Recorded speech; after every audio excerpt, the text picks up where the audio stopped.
안녕하세요. 사연에 빠지다의 DJ 민영입니다. 오늘도 첫 번째 사연 시작하기 전에 구독과 좋아요 버튼 눌러주시고요. 그럼 오늘의 사연 함께 시작해볼게요. 안녕하세요. 저는 30대 후반 평범한 직장인이자 아이 엄마입니다. 육아를 하다 쉴 때 다양한 사연들을 들으며 혼자만의 시간을 즐기고 있습니다.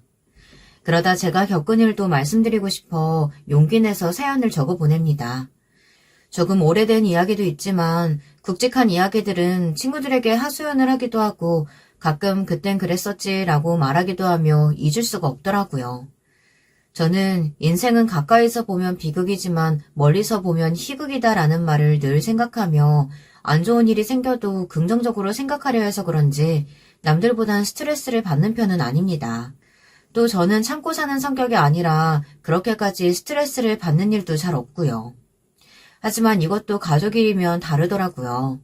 다른 사람이야 안 보면 끝이니 좋게 생각하려고 하며 떨쳐버릴 수 있는데 가족은 계속 봐야 하니 떨쳐버릴 수가 없더라고요. 부모님도 마음이 안 맞을 때 힘들고 결혼 후 시댁에서는 얼마나 힘들까요? 제가 말로만 듣던 시댁 시누이 때문에 속을 끙끙 앓았다는 게 이제 와서 생각해보면 많이 참았다는 생각이 듭니다. 한번 들어보실래요? 저는 대학 졸업과 동시에 결혼을 하게 되었습니다. 남편은 저와 만나기 전 직장을 잘 다니고 있었는데 요식업 쪽에 관심을 가지게 되어 회사를 그만두고 지인 가게에서 일을 하게 됐습니다. 저는 그 가게에서 남편을 처음 만났고요. 제 지인이 남편의 지인과 아는 사이라 자주 가게에 가게 됐는데요. 그러다 보니 남편과 자연스럽게 대화를 하게 됐고 서로 취향도 잘 맞아 따로 만나 데이트도 했습니다. 남편은 저와 나이 차이가 좀 있어 걱정을 했지만 저의 돌직구로 저희는 사귀게 됐어요. 만나면 만날수록 콩깍지가 씌어서 그런지 남편이 정말 괜찮은 사람이라고 생각했습니다. 알뜰하게 돈도 잘 모으고 목표를 향해 자기 개발하는 모습도 멋있었고 그 나이에 놀 줄도 모르고 저에게 참 다정한 사람이라 이런 사람을 만나기 어렵다고 생각하며 제가 먼저 결혼 이야기를 꺼냈어요. 저는 어릴 때부터 괜찮은 사람이 나타나면 바로 결혼을 하고 싶다는 말을 하고 다녔는데요. 그러던 중 저희 남편을 만난 거죠. 저는 남편도 바로 좋다고 할 줄 알았는데 당황하는 얼굴로 저를 보며 얼버무렸습니다. 제가 다시 한번 묻자 자기는 결혼 생각은 없었다고 말했습니다. 처음엔 그 말을 듣고 심장이 내려앉는 줄 알았어요. 그 뒤에 대답이 없었다면 저희 부부는 만나지 못했을 겁니다. 다행히 남편은 바로 그 뒤에 말을 붙였습니다. 지금 저를 만나 생각이 바뀌었지만 저에게 미안하다고 말했죠. 어린 나이에 이 사람 저 사람 많이 만나봐야 하는데 자기같이 나이 많은 사람이랑 만나게 돼서 미안하다고. 저는 그 대답을 듣고 한시름 놓으며 말했어요. 내가 좋으면 됐다고, 우리 서로 사랑하고 믿음이 있으니 잘 살 거라고 말했죠. 살림은 자신 있다고 남편에게 약속했고 남편도 자신도 살림은 자신 있다고 말했습니다. 서로 결혼을 약속하고 부모님께 허락을 받기 위해 말씀드리니 아니나 다를까 반대를 하셨습니다. 이제 취직을 할 시점인데 결혼은 무슨 결혼이냐며 화를 내셨죠. 저는 그건 걱정하지 말라고 대외 활동도 많이 하고 대학 때 인턴 생활도 했으니 직장은 바로 가질 수 있을 거라 떵떵 소리쳤습니다. 그리고 바로 회사를 들어가게 됐고 다시 한번 더 부모님께 말씀드렸어요. 부모님은 그제서야 솔직하게 말씀하시더라고요. 나이 차이, 요식업 쪽에서 일을 하는 게 마음에 들지 않는다고 말씀하셨습니다. 저희 부모님은 평범한 직장인을 만나길 원하셨거든요. 하지만 제가 이 사람은 꽤 괜찮은 사람이고 이 남자 아니면 결혼은 절대 못할 거라며 반대를 한다면 집을 나가겠다고 말했어요. 저희 부모님 가슴에 못 박는 소리까지 하며 집을 나왔습니다. 자식 이기는 부모님 없다죠. 부모님은 마지못해 결혼을 허락하셨습니다. 알고 보니 남편이 매일 부모님을 찾아와 설득해서 이 정도면 자기 딸을 책임질 수 있을 것 같다 생각해 허락을 하셨다고 했습니다. 이젠 시댁 쪽에 허락을 받으러 가야 되는데 시부모님은 남편이 어렸을 때 돌아가셔서 안 계셨습니다. 남은 건 시누이뿐이었죠. 시댁 시누이의 관계도 많이 들어서 걱정이 많이 되었지만 남편은 걱정 말라며 귀엽게 봐줄 거라며 말했습니다. 남편이야 자기 여동생이니 하는 말이겠거니 생각하고 마음을 단단히 먹고 갔는데요. 하지만 걱정이 무색하게 신우이와의 만남은 꽤 좋았습니다. 저희 남매는 힘든 시기에 부모님이 돌아가셔서 의존할 수 있는 가족이라곤 오빠와 저뿐이라 사이가 좋아요. 내가 먼저 결혼할까봐 걱정했는데 오빠가 먼저 결혼할 수 있게 돼서 정말 다행이에요. 올케라고 불러도 될까? 신우이는 조심스럽게 저를 대했고 먼저 편하게 언니라 부르라며 말했고 저를 친동생처럼 대하고 싶다며 아껴줬습니다. 만나는 횟수가 늘어가면서 편해져서 신우와 저는 친구처럼 지냈어요. 저의 이야기를 하며 제 15년지기 친구보다 더 편하게 느껴질 때도 있었습니다. 친하게 지내는 게 좋으면서도 한편으로는 걱정도 됐습니다. 사이가 좋은 게 뭐가 걱정이냐 하시겠지만 괜히 밉보이면 친한 만큼 더 미워지기 마련이기에 걱정했지만 다행히 결혼 전까지는 아무 문제가 없었습니다. 문제는 결혼 후였죠. 올케, 오늘 저녁도 집에서 먹을 거지? 나도 갈게. 네, 언니. 안 그래도 부모님께서 김치랑 과일 보내주셨는데 그것도 들고 가세요. 김치 다 떨어져 가는데 올케한테 부탁할까 고민했는데 이렇게 얘기해주네. 고마워. 신우이는 저희 집에 자주 놀러왔습니다. 처음에는 가족도 없이 혼자 지내는 게 적적한 것 같아 보여 자주 불러 함께 저녁 먹는 시간이 많았습니다. 부모님이 해주신 반찬과 김치, 과일들을 나눠줬고요. 하지만 어느 순간부터 받는 게 당연하다고 생각하고 가끔은 왜 자기 건 안 챙겼냐고 말을 하기도 하고 부르지도 않았는데 먼저 가서 기다리고 있겠다며 막무가내로 저희 집에 오더라고요. 또 하루는 저희가 쉬고 있는데 갑자기 비밀번호 치는 소리가 들리더라고요. 저희는 놀라 취한 사람이 잘못 눌렀나 싶었는데 신우이였습니다. 신우가 치킨을 사와 같이 먹자고 말을 하더라고요. 저희가 부른 것도 아니고 쉬고 있는데 남의 집 비밀번호를 치고 들어오는 건 아니라고 생각이 들지 않으세요? 일단 치킨을 사온 신우이에게 한 소리 하긴 그래서 일단 참고 치킨을 먹었습니다. 그러고는 피곤하다며 신우가 바로 집으로 가는 바람에 한 소리도 못했죠. 어쩔 수 없이 다음날 전화로 신우에게 말을 했습니다. 올케, 무슨 일이야? 저녁? 미안해서 어쩌지. 오늘은 내가 약속이 있어. 아니요, 할 말이 있어서 연락드렸어요. 안 그래도 내가 커피 쿠폰 받았는데 그거 갖고 집으로 찾아갈게. 주말이니까 집에 있지? 언니, 집에 찾아오시는 것 때문에 연락드렸어요. 이렇게 저희 생각해서 오시는 건 너무 감사한데 저희가 비밀번호 알려준 이유는 언니가 저희 집 앞에서 기다리시는 게 죄송하고 마음이 불편해서 알려드린 거예요. 근데 이렇게 아무도 없는데 오시고 쉬는데 불쑥 찾아오는 거 불편해요. 죄송한데 이렇게 막무가내로 찾아오시는 건 이제 안 해주셨으면 좋겠어요. 미안. 내가 생각이 짧았네. 예의가 아니었다. 미안해. 다행히 신우이는 바로 수긍을 했고 그 다음부터는 저희가 부를 때만 오고 막무가내로 저희 집에 찾아오는 경우는 없었어요. 그리고 반찬 이야기는 안 했었는데 저희 남편이 이야기를 했는지 먼저 가져가겠다는 말은 안 하더라고요. 그 후에 미안하다며 자그마한 선물도 가져와 사과도 했습니다. 하지만 점점 오는 횟수가 줄어들어 이번 일 때문에 섭섭해하는 게 아닌지 걱정도 되고 괜히 멀어지는 거 아닌가 걱정이 되더라고요. 그래도 남편 가족인데 남편이 저희 부모님께 잘해주는 것만큼 저도 잘 챙기면 좋다고 생각해 신우와 잘 지내보겠다고 생각을 했거든요. 또 신우가 늘 달고 사는 말이 외롭다, 남들보다 외로움을 많이 탄다, 정신과를 다녀야 하나 등 외롭다는 이야기들을 많이 했습니다. 그래서 걱정이 됐어요. 걱정이 돼서 남편에게 물었더니 웃으며 남자친구가 생겨 저희 집에 올 시간이 없다고 말하더라고요. 차라리 잘 됐다 싶어 저희는 편하게 신혼생활을 즐겼습니다. 하지만 이 행복은 얼마 가지 못했어요. 회사에서 일을 하고 있는데 신우이에게 계속 전화가 왔습니다. 바쁘고 일하고 있는지라 당연히 전화를 받지 못했습니다. 잠깐 쉬고 있을 때쯤 남편에게 전화가 왔어요. 남편은 제가 일하고 있는 시간에는 전화를 안 하는 성격인데 전화가 와서 무슨 일이 있을까 전화를 받았어요. 그 내용은 신우가 자기 전화 안 받는다고 전화를 걸어보라고 해서 전화 한번 해봤다고 말하더라고요. 저는 어이가 없어서 그게 무슨 소리냐며 일을 하는 거 알지 않냐며 그런 일은 알아서 남편이 말을 하면 됐지 않느냐며 짜증을 냈습니다. 바쁜데 이런 소리까지 들어 좀 예민해져 남편에게 화를 내고 말았죠. 남편에게 화를 낸 건 처음이라 아차 싶었지만 남편은 미안하다며 일한다고 자기 전화도 안 받는다고 말하겠다고 하고 끊었습니다. 그러고는 퇴근하고 신우이에게 전화를 했습니다. 올케 바빴어? 다른 게 아니고 올케가 우리 오빠한테 프로포즈 했다며? 어떻게 했어? 저는 그 말을 듣고 황당했습니다. 그 말 물어보려고 회사에서 바쁘게 일하는 사람한테 전화를 계속하고 남편한테 전화 안 받는다고 하소연하며 전화를 시킨 게 어이가 없었죠. 그냥 결혼하자고만 얘기하고 따로 프로포즈 한 건 없어요. 남편한테 그냥 프로포즈는 필요 없다고 말. 그래?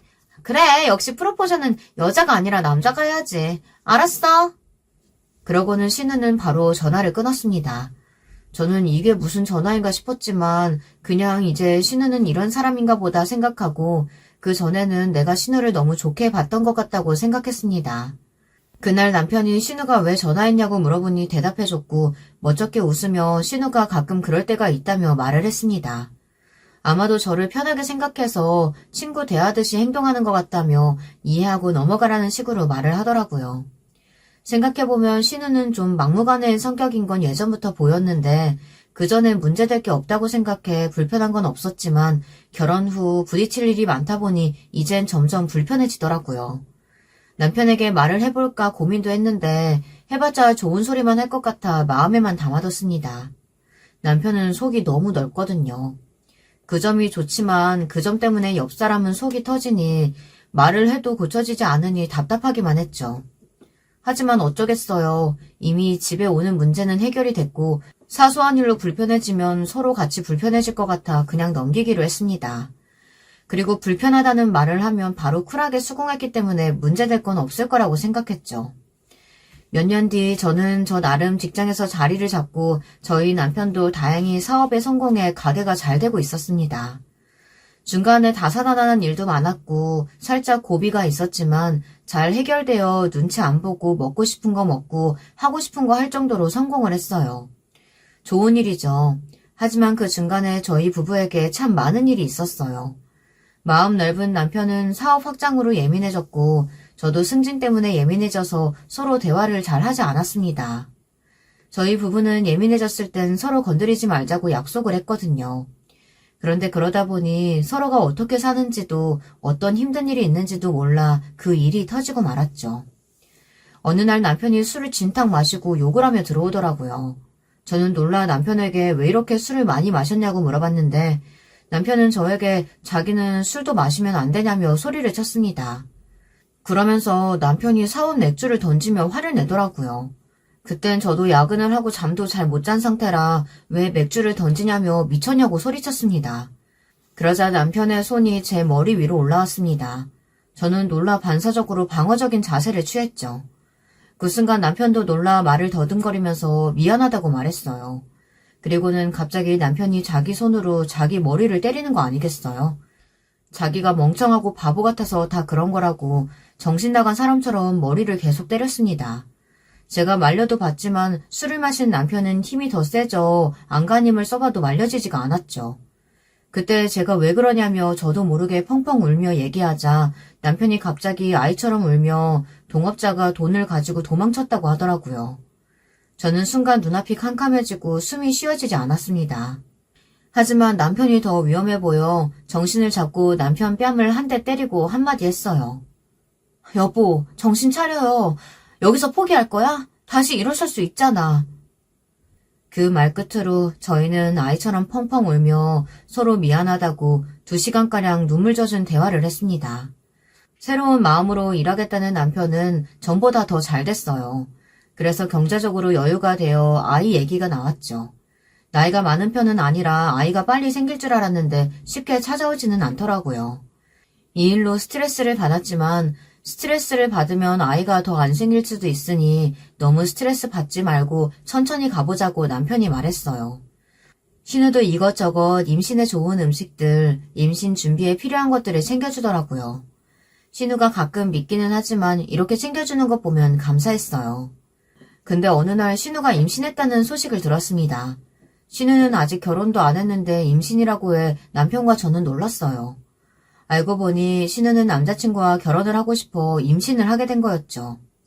그래서 신우도 임신에 좋은 음식을 이것저것 먹은 것이었고 티가 안 나게 저에게도 챙겨준 것이었어요. 뭐 그래도 저도 챙겨줬으니 나쁜 건 없지만 괜히 이용당한 것 같은 느낌이 들어 찜찜했습니다. 하지만 어쩌겠어요. 아이가 생긴 건 축하받아야 할 일이니 축하를 해줬습니다. 언니 축하해요. 그럼 결혼식은 아이 낳고 하는 거예요?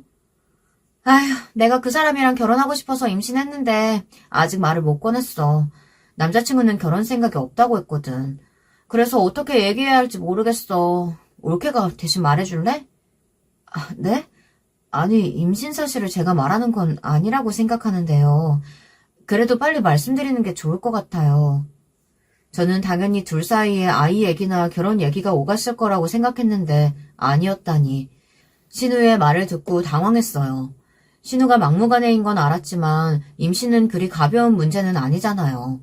그래도 제가 봐온 신우이의 남자친구는 책임질 수 있는 사람이라 그리 큰 걱정은 안 했어요. 신우는 남자친구에게 얘기했고 당황했다곤 하지만 결혼 얘기가 오갔고 아이 낳고 결혼식을 올리기로 했다고 했습니다. 제가 못된 건지 한편으로는 마음이 안 좋더라고요. 저희 부부는 열심히 준비도 하고 아이 계획도 세웠는데 아이가 없고 신우는 별 준비 없이 아이를 가졌으니 괜히 마음이 울적해졌어요. 신우는 배가 점점 불러갔고 시댁 부모님도 안 계셔서 저희가 많이 도왔습니다. 그런데 점점 신우가 저에게 요구하는 것이 많아져 갔어요. 한날은 배가 너무 아프다며 와줄 수 없냐고 물어보길래 제가 회사라 못 갈 것 같다고 말했습니다. 저 대신 남편이 아르바이트생에게 일을 맡겨두고 병원에 다녀왔습니다. 저는 신우에게 미안하다고 일이 있어 못 갔다고 문자를 했지만 신우가 섭섭하다는 식으로 말을 했죠. 처음에는 저도 미안해서 신우가 먹고 싶은 것들을 챙겨서 보러 갔어요. 근데 이젠 평일엔 제가 회사에 있어서 못 가니 주말에 부르는 거 아니겠어요? 뭐 여자 자매가 없어서 저를 편하게 친동생으로 생각해 이 얘기 저 얘기 하고 싶은가 보죠. 임신을 했으니 외로울 거라고 생각은 합니다. 아주버님은 출장이 잦아 같이 있어주지는 못했거든요. 저도 같은 여자라 이해하려 하지만 점점 지쳐갔어요.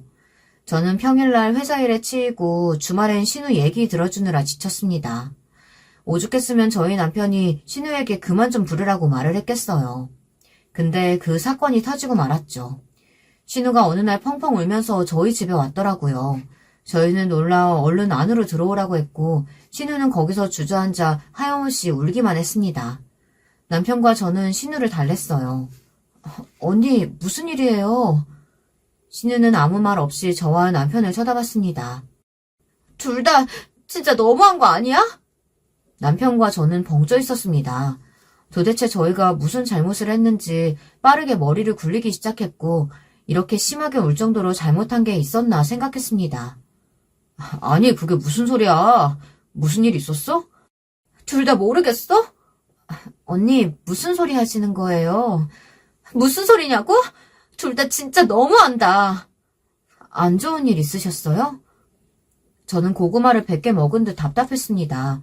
물어봐도 너무하다고만 대답하고 왜 그러는지 모르겠다고 하면 또 너무하다고 말을 하고 이 대화만 계속 되풀이되고 있었어요. 그래서 결국 저는 신우에게 화를 내며 말했죠. 언니, 다짜고짜 집에 오셔서 너무하다고만 말씀하시면 저희가 어떻게 해야 할까요? 말도 안 하는데 그냥 알아차리기를 원하시는 거예요? 만약 저희가 잘못한 게 있으면 언니 말 듣고 사과드릴게요. 그러니까 그만 우시고 왜 속상한지 말씀을 해주세요. 제 말을 들은 신우는 놀라 울음을 멈췄어요.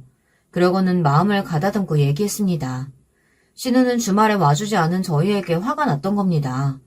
이 말을 듣고 조금 화가 났지만 임신을 한 상태이기에 예민했을 거라고 생각하고 안 좋게 말하는 건 아니라고 생각해 일이 바빠서 너무 힘들었다며 나도 쉬고 싶을 때가 있었는데 남편이 제가 너무 피곤해 보여 대신 얘기해 준 것 같다며 좋게 얘기를 했어요. 신우는 그 얘기를 듣고 자기도 너무 외로워서 우울증이 생긴 것 같아 펑펑 울다가 서러워서 저희 집에 찾아왔다고 했습니다. 그러면서 너무 아이같이 굴었다며 미안하다고 사과를 하더군요. 근데 그때 엄청 놀라운 얘기를 들었어요. 사실 자기 남편이 출장이 잦은 이유가 자기 때문일 거라는 얘기를 했습니다. 저는 처음에 이해가 가지 않았지만 얘기를 듣고 알게 되었습니다. 신우는 남편이 임신 사실을 알았을 때 당황하면서 지우자는 이야기를 했다며 울며 말했고 그러면서 아직은 아니라고 단호하게 말을 하고 잠시 시간을 갖자고 얘기를 했다고 했습니다. 그 뒤에도 신우가 계속 연락을 했지만 받지 않았고 일주일이 지나서야 연락을 받았다고 했습니다.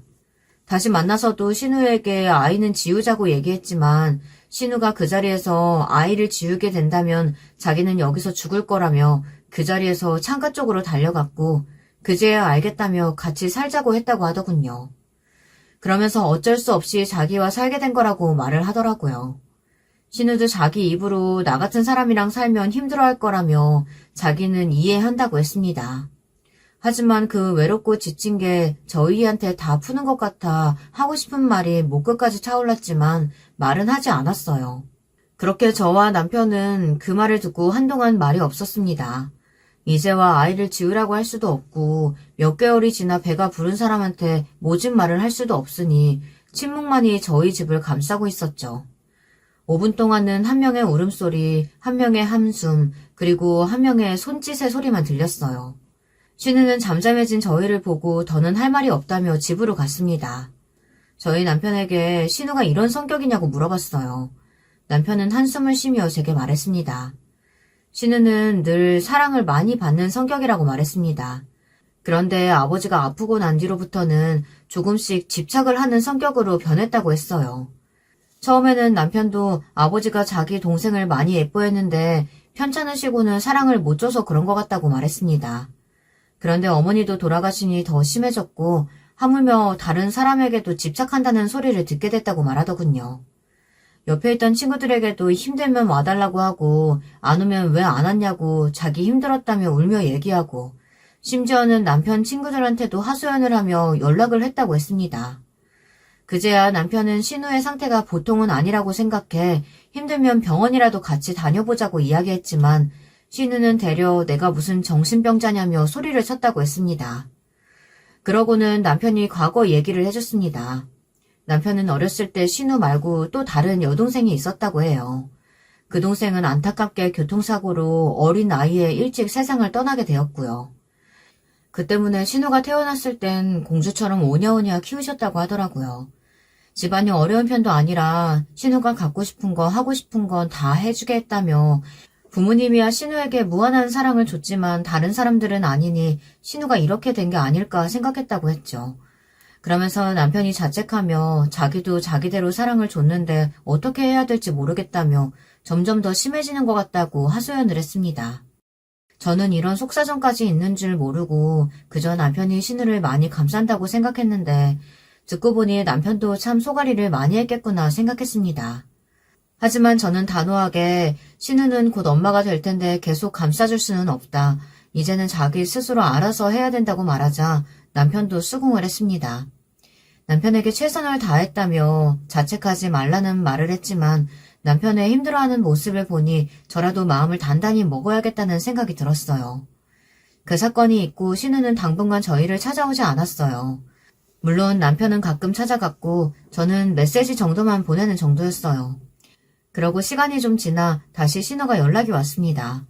전보다 자주 부르지도 않고 계속 힘들다고 연락 오는 것도 아니고 해서 저는 받아주고 있었습니다. 다행인지 아닌지 신우는 제가 이야기를 하면 고치려고 하는 게 보여서 미워할 수가 없었죠. 그래서 저도 가끔 신우가 먹고 싶다는 과일이나 음식을 사 같이 먹기도 했고요.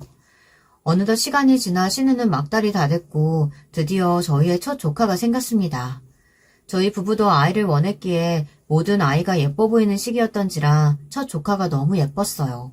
심지어 저희는 딸을 원했는데 첫 조카가 딸이니 얼마나 예뻐 보이겠어요. 남편과 저는 조카에게 이 선물 저 선물 아낌없이 줬고 사랑을 많이 줬습니다. 조카를 보며 저희 부부도 아이를 갖고 싶다는 생각이 더 커져만 갔고 더 열심히 준비를 했죠. 이렇게 또 잠잠히 흘러가나 싶었더니 또 신우이 때문에 골치 아픈 일이 생겼습니다.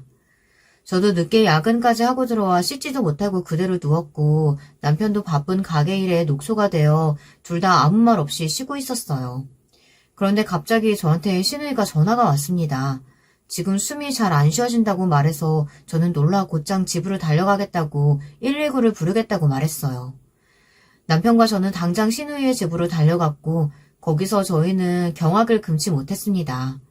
집은 아이 용품과 기저귀, 쓰레기들로 가득 찼고 조카는 울고 있었습니다. 그 옆에 신우는 숨을 가다듬고 있어 얼른 신우 옆으로 가 119가 곧 도착하니 걱정 말라며 이야기했어요. 119가 도착하고 남편과 신우는 같이 앰뷸런스를 타고 갔고 저는 조카를 진정시키고 집안을 청소했습니다. 남편에게 연락이 왔고 다행히 아무런 이상은 없다고 말했습니다. 그냥 과하게 스트레스를 받아서 그런 것 같다며 당분간 스트레스를 안 받게 조심하라고 했습니다. 결국 그날 저는 조카를 하루 종일 봐줄 수밖에 없었고 잠도 얼마 못 자고 회사에 출근했어요. 그날 진짜 너무 힘들어서 결국 반차 쓰고 집에 가서 쉬었어요. 남편이 집에 와 고생했다며 말하자 저도 모르게 울컥했습니다. 육아가 이렇게 힘들다는 걸 듣고는 있었지만 하루하고 힘들어하는 제 자신이 한심하기도 하고 이런 상태로 엄마가 될 수 있을까라는 생각에 눈물이 났어요. 전화는 해봤어? 안 그래도 동생이 병원에 있을 때 연락 와서 말을 했는데 놀란 것 같더라. 그래서 이 얘기 저 얘기 좀 했는데 내재도 힘들어하는 것 같았어. 자기 때문에 출장 자주 가는 건 아니냐고 계속 말하는 바람에 힘들어하는 것 같더라고. 신우이는 저희에게 한 이야기를 그대로 자기 남편에게 한 것입니다. 하지만 남편 말로는 출장이 잦은 직업이라 어쩔 수 없었고 혼인신고를 한 후 아이를 위해 일을 하다 보니 더 출장이 잦아진 것이라고 말을 했죠. 신우이는 아이 낳기 전 카페에서 일을 했는데요. 아이를 가지고는 더는 일을 할 수 없을 것 같아 카페를 다른 사람에게 넘기고 쉬고 있어 어쩔 수 없이 외벌이를 할 수밖에 없는 상황이 된 것이었죠. 그리고 그 뒤에 좀 이해할 수 없는 이야기들을 들었어요. 신우와 아주버님은 사귈 때부터 결혼 이야기를 했고 아이 얘기도 했다고 했습니다. 물론 그 당시 당장은 아니고 몇 년 뒤에 하자고 얘기가 나왔는데 덜컹 아이가 생겨버린 것이고요. 그러자 이직을 준비하고 있던 아주버님은 신우의 말을 듣고 당황해 조금만 시간을 달라고 했고 이직은 하지 않았고 덜컥 아이 아빠가 된다는 생각에 무서워 연락을 피했다고 합니다. 그래서 아이를 지우는 건 어떠냐고 조심스레 물었는데 신우의 반응을 보고 아니라고 생각했고 자기도 아차 싶어 반성하고 아이를 낳고 결혼하자고 얘기를 했다고 했습니다. 두 사람 다 얘기를 들어보니 이해가 갔어요. 그런데 여기서 이해가 가지 않는 건 중간중간 신우이가 한 말과 맞지 않는 말이 있어 이상하다는 생각이 들었죠. 아무래도 언니가 많이 힘들어하는 것 같은데 병원에 가보는 건 어때? 그래, 내재도 요즘 점점 더 심해진다고 하더라고. 근데 예전에도 말을 해봤지만 소리치는데 과연 가려고 할까? 저와 남편은 한숨만 쉬며 신우와 얘기를 해본다며 잠깐 나갔어요. 다행히 신우는 심리상담을 받아보겠다고 얘기했습니다. 근데 거기에 조건이 하나 있었는데 한 달 동안은 저희 부부가 주말에 아이를 봐줄 수 있냐고 물어봐 남편은 알겠다고 얘기했다고 합니다. 이건 정말 아닌 것 같지 않나요? 아무리 조카가 예쁘고 자기 동생이 힘들어하지만 신우가 남편도 없는 것도 아니고 일을 하는 것도 아닌데 저희 보고 아이를 봐달라고 하니 저는 화가 났습니다. 아니, 왜 우리가 봐줘야 하는 거야? 당연히 조카가 예쁘지만 평일엔 당신도 일하고 나도 일하는데 그리고 당신은 주말에 가게 바쁘면 도와주러 가야 되잖아. 나도 가끔 도와주러 갈 정도로 바쁠 때가 있는데 그럼 그때는 어떡할래? 내가 다 해야 돼? 아니, 동생이 아프다는데 그럼 어떡해. 부모님이 계시는 것도 아니고 우리 둘뿐인데 내가 좀 더 봐줄 수도 있지. 그리고 당신은 부모님 계시니까 나중에 힘들면 부모님한테 가면 되는데 우리는 없잖아. 친언니였으면 바로 도와줬을 거 아니야? 그리고 너를 얼마나 예뻐하고 친동생처럼 대했는데 그 정도도 못해줘? 저와 남편은 처음으로 신우이 때문에 부부싸움을 했고 저는 절대 못 도와준다고 못을 박았습니다. 그 이후로 남편과 저는 냉정 상태라 일주일 동안 말을 하지 않았어요. 처음에는 신우이가 밉고 짜증나서 다시는 보지 않을 거라고 생각했고 그 다음엔 남편이 원망스러웠습니다. 좋게 생각해보려고 해도 계속 봐야 하는 사람이라 조금만 생각해도 화가 나더라고요. 그 후엔 남편에게 화가 났어요. 아무리 자기 동생이라지만 저와 남편도 아이를 간절히 원했고 얼마 없는 시간 동안 열심히 준비해야 하는데 조카나 돌봐주고 있는 게 화가 났죠. 그리고 부모님이 안 계시다는 이유로 신우를 감싼다는 게 남편이 되려 신우를 오냐오냐 키우고 있다는 생각이 들었습니다. 이렇게 점점 생각하니 사랑스러운 조카마저 미워지려고 했어요. 그래서 전 다시 정신을 차렸습니다. 아무리 밉다고 하지만 조카마저 미워하지 말자고 다짐하고 절대로 저는 봐주지 않을 거라고 다짐했죠. 하지만 남편이 가게 일과 육아로 점점 지쳐하는 모습이 보여 마음이 약해졌어요. 남편을 보면 볼수록 저의 다짐은 무너져 갔습니다. 남편이 저한테 못해주는 것도 아니었고 시누이도 제가 아팠을 때 가게도 접고 저를 간호해줬던 일이 있어 그 기억을 떠올리며 조금만 참아보자라는 생각에 제가 먼저 남편에게 말을 걸었어요. 알겠어요. 그럼 딱 남은 기간 동안 내가 봐줄게. 하지만 다는 아니야. 언니랑 잘 얘기해서 하루 종일은 아니고 어느 정도 시간만 봐주는 걸로 할게요. 남편은 알았다고 말을 했고 그렇게 저희 부부싸움은 종결됐죠. 신우와 잘 얘기를 해서 저녁 전까지만 봐주기로 했습니다. 저는 신우가 그 전까지 뭘 하는지 궁금해 물어봤어요. 내가 요즘 많이 울적하고 힘드니까 병원에서 친구들 좀 만나고 남편이랑도 얘기 많이 해보라고 해서 주말에 남편이랑 같이 데이트하지. 그 덕에 한결 마음이 편해지는 것 같아. 내가 항상 고마워, 올케. 저는 그 말을 듣고 뒷목이 쫙 땡겼어요. 지금 누구 때문에 이 고생을 하고 있는데 그 누구는 웃으며 남편과 데이트한다는 소리를 하니 화가 치밀어 오르더라고요. 하지만 저희 남편을 생각해 참았어요. 네, 언니. 저희 남편도 요즘 가게 일 때문에 힘든데 조카까지 봐주는 게 힘들어서 제가 대신 왔어요. 저도 요즘 야근이 너무 심해서 너무 피곤해서 밤까지는 못 봐주는 게 죄송하게 생각해요. 근데 일하느라 너무 피곤하고 몸도 안 좋아서 혹시 조금만 자도 될까요? 너무 힘들어요. 오늘은 언니 아무것도 안 하시는 것 같은데. 차마 화를 낼 수 없어 저도 똑같이 피곤하다며 신우에게 말했고 신우는 살짝 당황하는 게 보였지만 저의 피곤한 기색을 보고 오늘은 자기가 아이를 돌보겠다며 집으로 가라고 말했습니다. 솔직히 이번 주에 야근을 하지도 않았고 피곤하지도 않았어요. 단지 예전과 다른 점은 화장을 안 하고 갔다는 점이었죠. 덕분에 저는 일찍 집에 가서 푹 쉬었습니다. 저와 남편은 오랜만에 집에서 쉴 수 있었고 남편이 부부싸움 후 멋쩍었는지 꽃을 주며 사과를 하더라고요. 덕분에 따뜻한 하루를 보낼 수 있었어요. 이런 하루만 있었으면 좋겠지만 결국 또 돌아오는 그 육아주가 되었고 마지막 주엔 나름 익숙해져서 혼자 육아의 신이 아니냐며 생각하며 하루만 더 하면 육아에 벗어날 수 있다는 생각에 신이 났습니다. 또 신우이 부부가 내일은 자기들이 보겠다고 해서 저는 정말 행복하지 않을 수가 없었어요. 그런데 이걸 쓰면서 느끼는 건데 그 당시에 제가 조금 불쌍해 보이네요. 도와주는 게 당연한 건 아닌데 도와줄 땐 최선을 다해 도와주고 마지막 날 하루 쉬어도 된다고 해서 좋아하는 꼴이라니. 지금 생각해보니 안타깝네요. 하여튼 저와 남편은 축하주를 들었습니다. 물론 아이를 준비해 무알코올 샴페인을 터뜨렸고 저희의 아이를 위해도 열심히 준비를 했어요. 신우는 저희가 도와준 덕분에 전보다 많이 좋아진 것 같아 그래도 괜히 도와준 건 아니었구나 생각이 들었어요. 그렇게 신우이의 고민이 해결됐어요. 그 후로도 신우 때문에 골머리 앓을 일이 있었지만 잘 넘어갔고 어느덧 저희는 10년차 부부가 되었습니다. 저희는 그 후 누구나 알아주는 인꼬 부부가 되었고 저희 부모님조차 결혼을 정말 잘했다며 기특하다고 말할 정도로 서로를 배려하는 부부가 되었죠. 하지만 저희에겐 큰 고민이 하나 남아있었어요. 아이였죠. 한번 임신을 했지만 유산을 했고 아무리 노력해봐도 생기지 않았습니다. 부모님도 몸에 좋은 음식을 싸주시고 저도 남편도 병원을 왔다 갔다 하며 검사를 받아봤지만 아무런 이상이 없었습니다. 그전엔 신우를 도와주고 몸이 많이 지쳐 아이를 가지지 못했다고 하지만 그 이후로는 그럴 일이 없었는데도 안 생기니 저도 모르게 울적해지더라고요. 그래서 저도 모르게 신우이에게 전화를 걸었어요. 너무 힘들면 아무에게나 전화를 하고 싶은 그 마음 있잖아요. 그 일 이후로도 이런저런 얘기를 많이 했는데 조금이라도 말을 하면 괜찮아질까 싶기도 하고 몇 개월 전 둘째 조카가 태어나 어떻게 해서 임신을 하게 됐는지 물어보고 싶기도 해 전화를 했어요. 언니, 저 요즘 아기가 안 생겨서 너무 힘들어요. 어떻게 하면 아기를 잘 가질까요?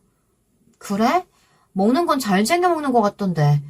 나는 딱히 노력해서 아이가 생긴 게 아니라 잘 모르겠네. 일을 열심히 해서 스트레스 받는 거 아니야? 뭐 문제 있나? 아, 미안. 남편이 부르네. 나중에 통화하자. 저는 그 말을 듣고 서러워서 펑펑 울었어요. 분명히 병원에서는 문제가 없다고 했는데 제가 스트레스도 받고 일도 포기하기 싫어 회사를 다니는 게 문제가 되나 여러 가지 생각이 많아졌죠. 울적해진 저의 모습을 보곤 남편이 걱정하며 무슨 일이 있었냐고 물어봤고 저는 신우와 있었던 일을 말했습니다. 남편은 화가 나 신우에게 전화를 걸었고 안 그래도 아이가 안 생겨 힘든 애한테 그런 말을 하면 좋겠냐며 처음으로 남편이 신우에게 큰 소리를 쳤습니다. 그 후 신우가 미안했는지 저희 집에 찾아와 말이 심했다며 사과를 했습니다. 사과를 받는 일도 지쳐서 알겠다고 하고 신우의 가족과 저녁을 먹고 헤어졌죠. 저는 언제까지 신우의 사과를 받아야 할까요? 그냥 사과를 하지 않을 짓을 하면 될 텐데 안 그런가요? 결국 남편과 저는 시험관을 하기로 결심했고 그 다음날 속이 너무 안 좋아 병원은 다음에 가기로 했어요. 주말이라 근처 병원은 열지 않아 남편은 약국에 갔고 남편은 약사에게 혹시 임신이 아니냐는 말을 듣고 한번 검사해보라고 저에게 말했습니다. 저는 순간 심장이 빨리 뛰면서 설렘 반 두려움 반으로 검사를 해봤고 결과를 보자 임신이었습니다. 저는 너무 기뻐서 그 자리에서 소리를 질렀습니다. 남편은 제가 쓰러진 줄 알고 놀라 뛰어오니 검사를 보고 눈물을 흘리며 고생했다고 안아줬습니다. 하지만 저희 부부는 한 번의 아픈 경험이 있기 때문에 아직은 조심하자고 얘기하고 친정과 다른 사람들에겐 얘기하지 않았어요. 그렇게 2달이 조금 지나 저는 사람들에게 얘기하고 축복을 받았습니다. 여기서 또 그냥 지나갈 수 없겠죠. 신우이와의 일이 또 터지고 말았습니다. 몇 개월 전 둘째 조카가 생겼다고 했죠. 신우이가 그 조카를 봐달라고 하는 거 아니겠어요? 아니 제가 회사 일도 하고 임신도 했는데 조카를 봐달라고 하니 어이가 없었습니다. 알고 보니 신우이가 자기는 아이를 볼 때 육아 우울증으로 힘들어 사람들을 많이 만나야 할 것 같다며 저보고 좀 봐달라는 겁니다. 내가 예전에도 힘들어했잖아. 그게 육아 우울증인 것 같더라고. 그래서 그런데 둘째만 봐줄 수 있을까? 첫째야 혼자 잘 지내서 괜찮을 거고. 죄송해요 형님. 저도 지금 임신 중인데 일까지 아니라 몸도 지치고 더군다나 아이까지 보는 건 더 힘들 것 같아요. 나도 임신해봤잖아. 그 정도로는 안 힘들어. 그리고 나중에 연년생으로 둘째 생기면 그때는 어쩌려고? 이번 기회에 한번 체험해본다 생각하고 좀 도와줘. 아니요, 형님. 저는 못 도와드릴 것 같아요. 죄송해요. 그러고는 저는 끊어버렸습니다. 힘들지 않다니. 자기가 임신했을 땐 힘들다고 저한테 전화하고 그 당시엔 육아 우울증이 있었다 할지라도 지금은 그저 놀고 싶어서 핑계를 대는 것 같다는 생각을 했죠. 그러고는 남편이 전화해 신우와 있었던 일을 말하더군요. 보나마나 신우가 남편한테 전화해 하소연을 했을 거라고 생각했습니다. 남편은 미안하다며 자기 동생이지만 어쩔 수 없는 것 같다며 자기가 한 소리 했다고 그냥 넘어가 달라고 했어요. 요즘 신우가 저에게 뭐라고 하면 예전 같았으면 넘어갈 남편이 화를 낸 이후로는 신우에게 따끔하게 한 소리 하는 것 같았습니다. 그래서 저도 별말 없이 넘어갔죠. 시간이 흘러 출산을 하게 되었고 저와 남편을 반반 닮은 아들을 낳게 되었어요. 출산 후 바로 복귀하려고 했지만 10년 만에 얻은 자식이라 아이에게 좀 더 집중하고 싶어 육아휴직을 쓰게 됐어요. 예전에 조카를 봐줄 때와는 또 다르다는 걸 느꼈습니다. 아이들 돌보는 일이 제일 힘들다고 하는데 정말 너무 힘들었어요. 잠도 잘 못 자고 먹지도 못하고 남편이 봐줄 수 있는 시간은 최대한 봐주는데도 몸이 지쳐갔죠. 하지만 제 자식 얼굴을 보면 힘들었던 게 싹 없어지더라고요. 그렇게 전 육아에 지친 아줌마가 되었어요. 어느 날은 저희 아이가 열이 올라 정신없이 병원에 달려갈 때였습니다.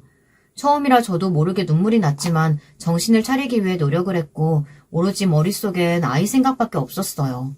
그때 신우가 전화가 왔고 저는 정신없이 받고 끊었어요. 다행히 아이는 열이 내렸고 저도 조금은 맘 편히 쉴 수 있었어요. 그리고 며칠 뒤 신우가 둘째 조카를 데리고 저희 집에 왔습니다. 올게 고마워. 그래도 저녁쯤 내가 데리러 올게. 저는 이게 무슨 소리인가 싶었습니다. 네? 그게 무슨... 저번에 전화로 둘째 봐줄 수 있냐고 물어봤더니 된다며. 오늘이잖아. 알고 보니 아이가 아플 때 신우와 전화통화한 내용이 둘째를 봐줄 수 있냐고 물어본 것이었어요. 저는 제 탓이라 생각하고 어쩔 수 없이 둘째 조카를 봐줬어요.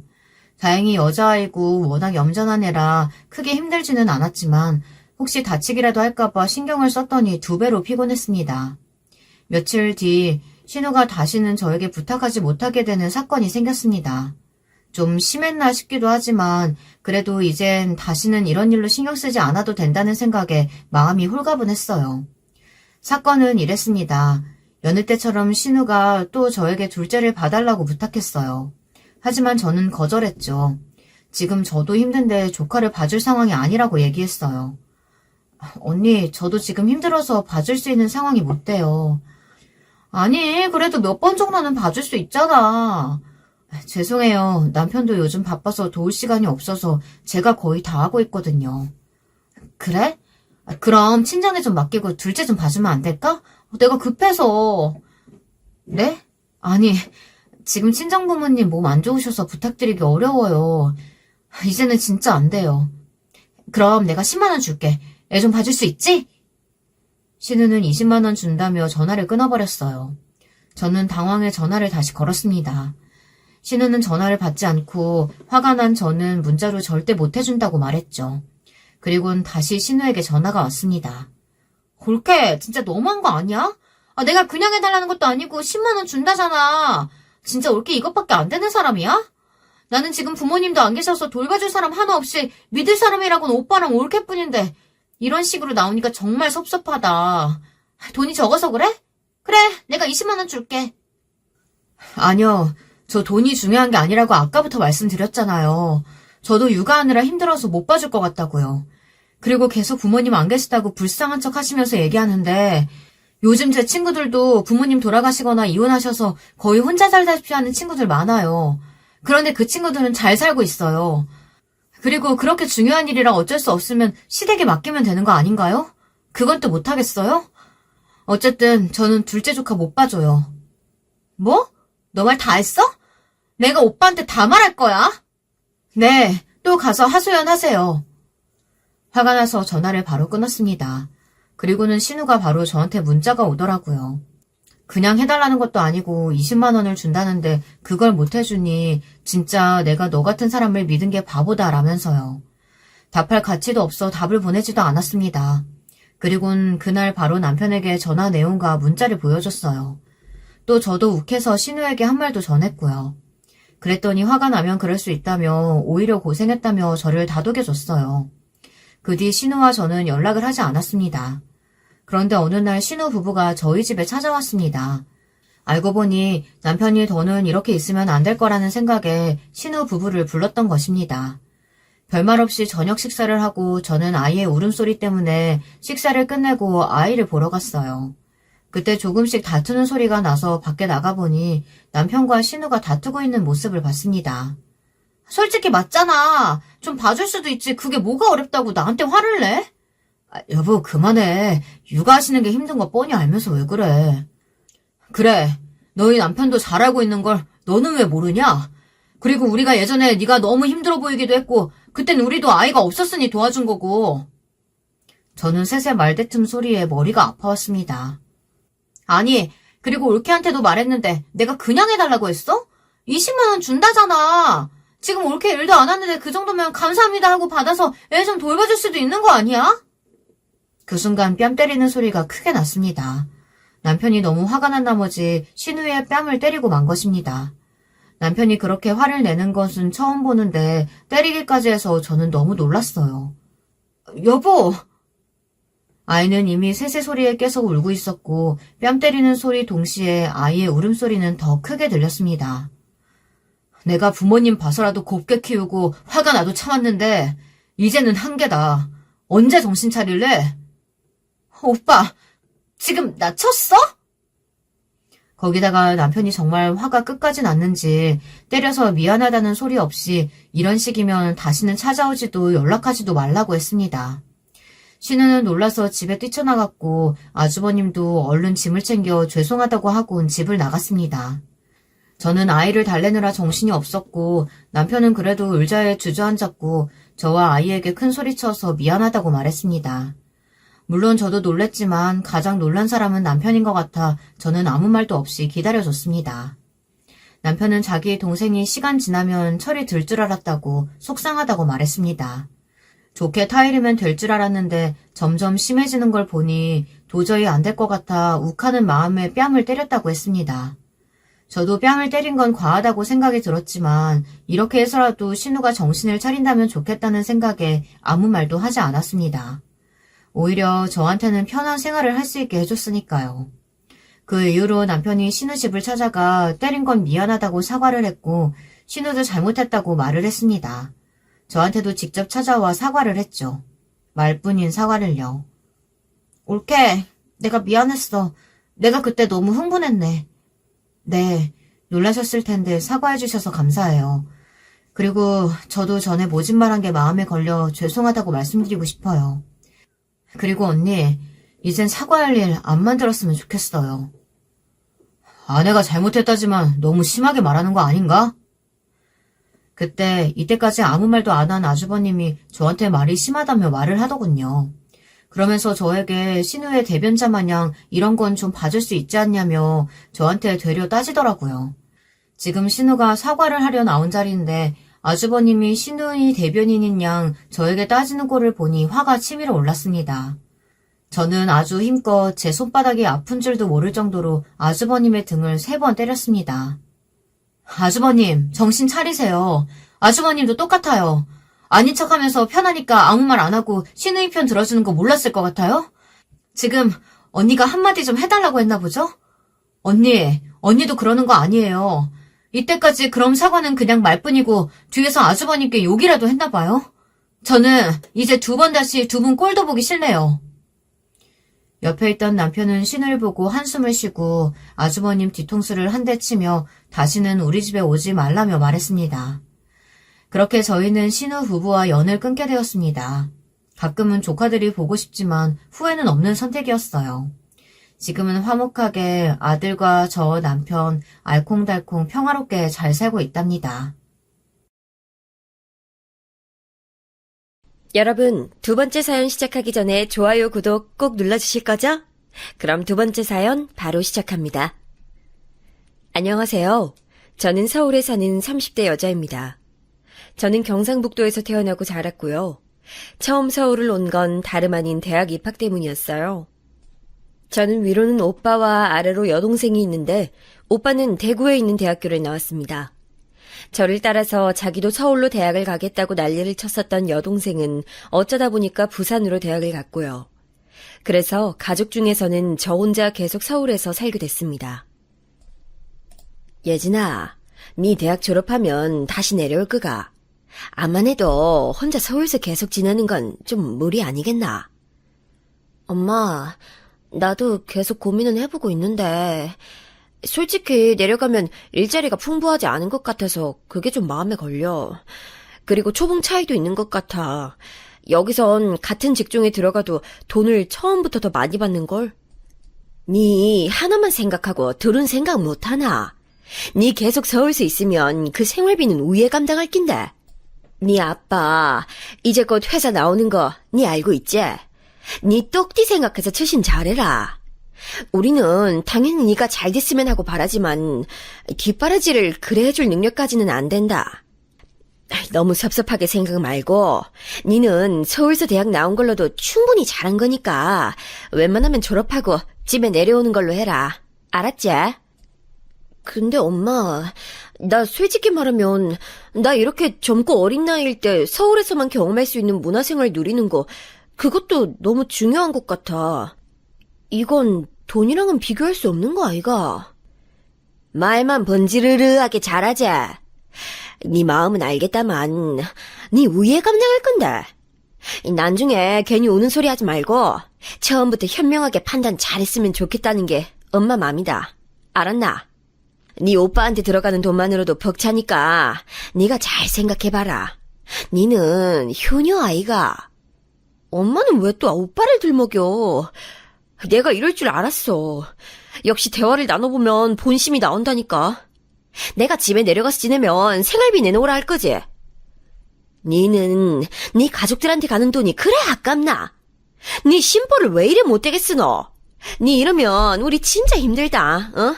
니는 효녀니까 네가 엄마 아빠 마음 좀 알아줘라. 알았나? 제가 대학 졸업반이 되었습니다. 그때 무렵에 엄마랑 이런저런 일로 연락을 자주 주고받았었는데 꼭 보면 저한테만 자꾸 책임을 전가하더라고요. 앞으로 제가 가족들을 먹여 살려야 한다는 등, 오빠가 안정적으로 자리 잡을 때까지 제가 뒤에서 받쳐줘야 한다는 등, 여동생은 아직 철이 덜 들었으니까 제가 먼저 솔선수범을 직접 보여줘야 한다는 등, 대화를 어떻게 시작하더라도 결론은 그런 식으로 났어요. 제 등록금을 내주시면서 크게 한숨을 푹푹 쉬시더니 전액 장학금을 못한 건 조금 실망스럽다는 말씀을 하셨던 부모님. 그때는 정말 죄스러웠답니다. 내가 부족한 딸이라서 엄마 아빠를 실망시켜드렸고 힘들게 해드렸구나, 이 생각이 들어서 너무 죄송했어요. 그런데 오빠가 대학교에 다니면서 아르바이트 한번 하지 않았다는 사실을 알고 뒤통수를 후려맞은 듯 했었죠. 심지어는 자기 여자친구한테 명품 지갑을 선물했더라고요. 부모님께 받은 용돈으로 말이에요. 그리고 부산으로 내려가서 대학 입학을 한 여동생한테는 부모님이 돈 타령을 하시지 않았다는 걸 알았을 때 엄청난 충격을 받았습니다. 저한텐 대학 졸업하자마자 바로 취업해서 돈 붙이라고 하시는 부모님 때문에 화가 나서 저는 명절에도 집에 안 내려갔었어요. 그랬더니 오빠한테서 연락이 왔었지요. 야, 니 이번에 취업했다고 겁나 도도하게 구네. 어떻게 명절에도 안 내려오냐? 니 거기 연봉 얼만데? 인터넷에 니 들어간 회사 쳐봐도 정보가 별로 없더라.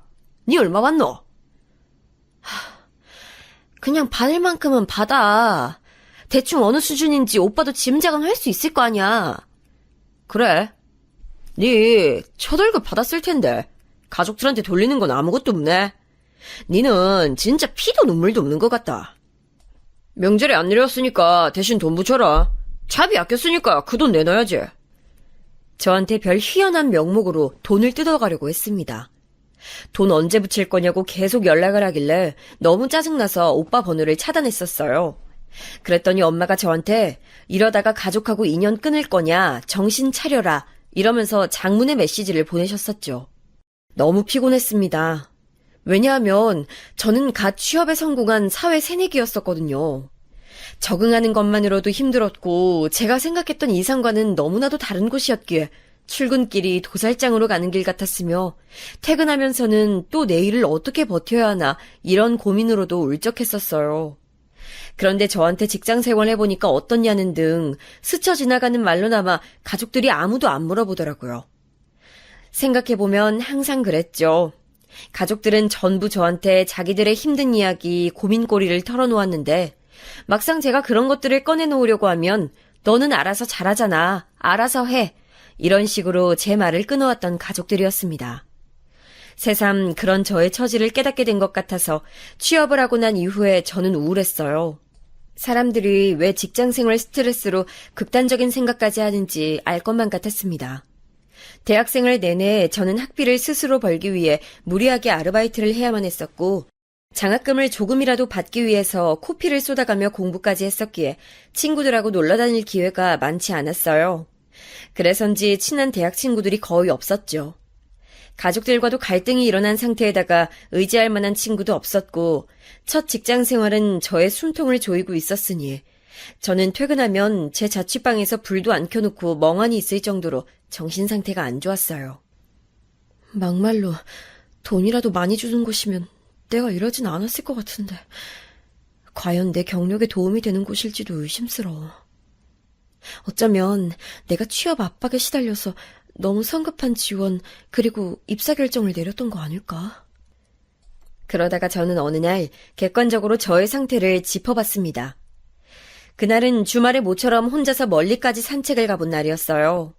그냥 바깥 구경을 하면서 햇빛을 쬐고 가만히 생각을 정리하는 것만으로도 마음의 우울이 희석되더라고요. 아주 놀라운 경험이었어요. 하루 종일 저 스스로를 돌아보는 시간을 가졌던 그날 이후 저는 결심을 한 가지 했습니다.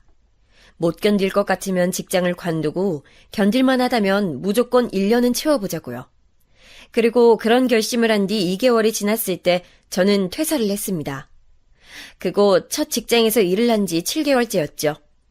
그런 다음 새로 취업 준비에 들어갔어요. 사실 그때만큼 저 자신에 대한 불안감이 높았던 때가 없었던 것 같네요. 지금 생각해보면 그랬어요. 인생 선배님들께서는 왜 젊은 20대 청년들이 미래에 대한 불안감으로 그렇게나 떠는지 어쩌면 이해가 안 가실지도 모르겠어요. 그 나이라면 아예 대학을 처음부터 다시 다녀도 될 법한 나이인데 왜 그렇게 조바심을 내면서 실패를 두려워하는지 나이 드신 분들이 보시기엔 이해가 어렵고 안타까울 만하죠. 그 시기를 지나본 제가 말씀드리자면 요즘 사회가 조금이라도 도태되는 사람을 패배자로 매도하기 때문에 그런 것 같아요. 인터넷의 발달과 스마트폰 사회가 오면서 남과 자신을 비교하기가 더욱 수월해졌죠. 성공 혹은 실패라는 이분법적 사고에 갇혀서 나는 패배자야 라는 인식을 하기 십상이더라고요. 저는 첫 직장을 그만두고 나서 이따위 정신머리라면 나는 뭘 해도 안 될 거야 라는 생각에 사로잡혀서 힘들었어요. 늘 초조했습니다. 나 자신을 위해서 퇴사를 결정한 것이었음에도 막상 지르고 나니까 미래에 대한 불안으로 미칠 것 같았어요. 그 와중에 제 대학 친구 한 명이 무려 대기업 입사를 이뤄냈지요. 겉으로는 크게 축하해줬지만 속으로는 복잡한 마음이었던 것 같네요. 그 당시 저의 그릇이 그 정도로 작았으니 친구의 성공을 오롯이 기뻐해주지 못했었네요. 이런 심정들을 떠안은 채로 저는 제 취업에 성공을 했어요. 정말 제 최대한의 노력을 다해서 입사한 곳이었고 첫 직장보다 조건도 훨씬 좋았답니다. 이 정도면 대기업에 입사한 그 친구가 부럽지 않을 정도야.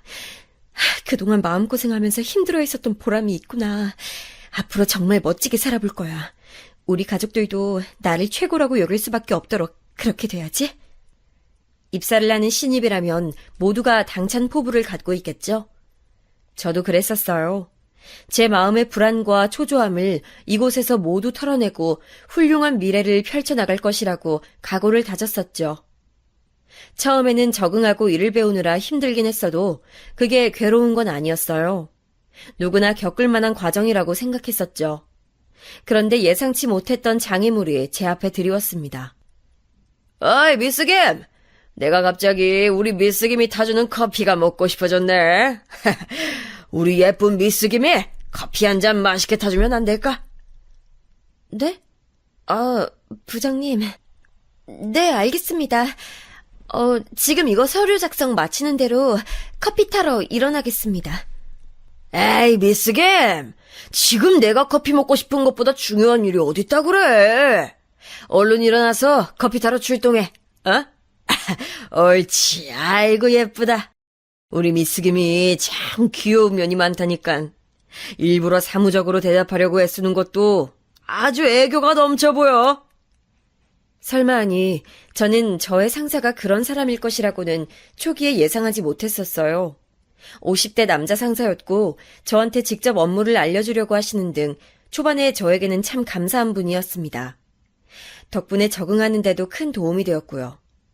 제가 어렸을 때부터 친척들과 하도 교류가 없이 자랐으나 왠지 이 상사 같은 분이라면 저한테 삼촌이라는 느낌이 있지 않을까 하는 생각도 했습니다.